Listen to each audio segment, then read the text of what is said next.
ذالکا یہ بات، کون سی بات؟ ان کے لیے عذاب ہے مغفرت کے بدلے اور گمراہی ہے ہدایت کے بدلے جنہوں نے لی.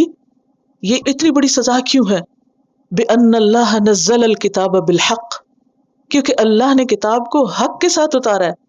کتاب میں سب کچھ حق ہے، حقیقت ہے، سچ ہے. اور اگر لوگوں کو بتائیں گے نہیں تو لوگ کس سے محروم ہو جائیں گے؟ سچ سے، اللہ کی بات سے، حقیقت سے. جہالت میں زندگی گزاریں گے، غلط کام کریں گے اور غلط کام کر کے غلط انجام کو پہنچیں گے. وَإِنَّ الَّذِينَ اخْتَلَفُوا فِي الْكِتَابِ، اور بے شک وہ لوگ جنہوں نے کتاب میں اختلاف کیا. یہ ایک اور جرم ہے. ایک جرم کیا ہے؟ کتاب کو چھپانا، آگے نہ پہنچانا. اور دوسرا جرم کیا ہے؟ کتاب میں لایانی بحثیں کرنا، بحث بازی کرنا، حجت بازی کرنا، تعویلیں کرنا. لفی شقاق بعید، وہ دور کی مخالفت میں، یعنی مخالفت میں اتنے دور چلے گئے کہ واپس آنا بھی مشکل ہے.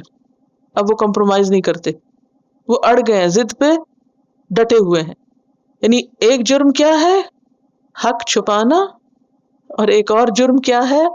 جب حق سامنے آ جائے تو ماننے کی بجائے تعویلیں کرنا، آرگیو کرنا، حجتیں کرنا، اپنی غلطی کو نہ ماننا، اور پھر حق سے اختلاف کرنا.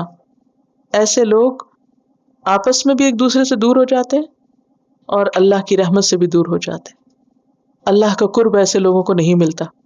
کتاب اللہ نے کس لیے اتاری ہے کہ ہم اس پر عمل بھی کریں، اس کو آگے بھی پہنچائیں اور اس کے مطابق جئیں اور مریں.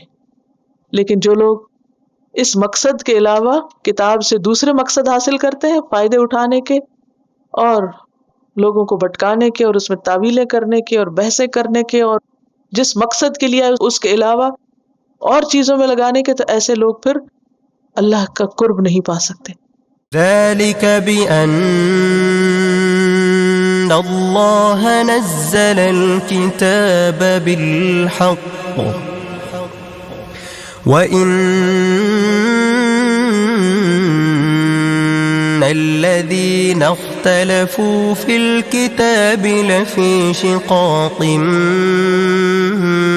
بعيد